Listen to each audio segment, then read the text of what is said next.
I don't have to pretend to be po-faced, and I'll tell you how much I enjoyed your presentation and appreciated knowing more about how helicopters fly. There's a lot that I really liked about your speech. The first is I want to mention how comfortable you look up here. I have to say that I'm really upset because you've given many speeches, and this is only your second speech, and you look great. You were very comfortable up here. You did a good job looking around the room, making that feel like at a natural speed. I liked your tone. I thought it was very conversational, that you weren't forcing. It was just kind of talking about this subject that you know a little about, and I think it worked really well.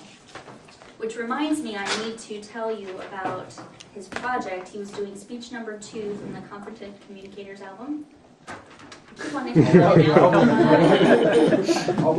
objectives were to select an appropriate outline which allows listeners to easily follow and understand, to make his message clear with supporting material directly contributing to the message, and to use appropriate transitions and create a strong opening and conclusion.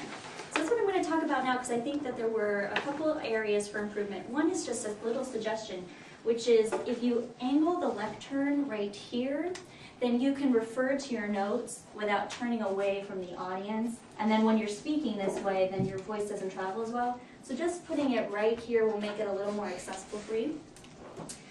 I thought the organization was good and it was logical and I could follow it. I think it would have benefited from a little more repetition. So for example, you mentioned the Bernoulli effect. And then you had this really wonderful physical illustration where you started with the one hand and then the two, and then you were doing all this stuff, which was excellent.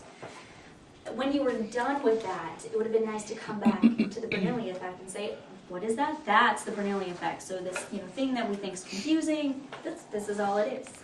Another example, you could have done something with like a little more interaction to emphasize the repetition.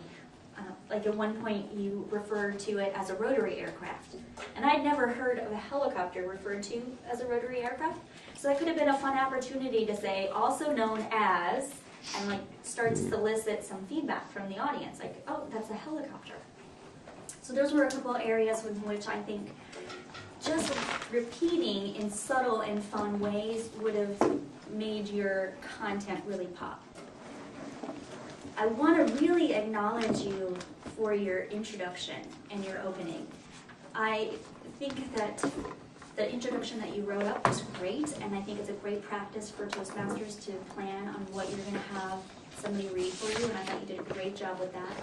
I loved your unplanned opening joke, which was so funny, and it just released tension, and it was excellent. And then you followed that up by another joke that you had planned for, so I thought it was great. Your introduction also laid out the direction of your speech, so well done. Thank you very much.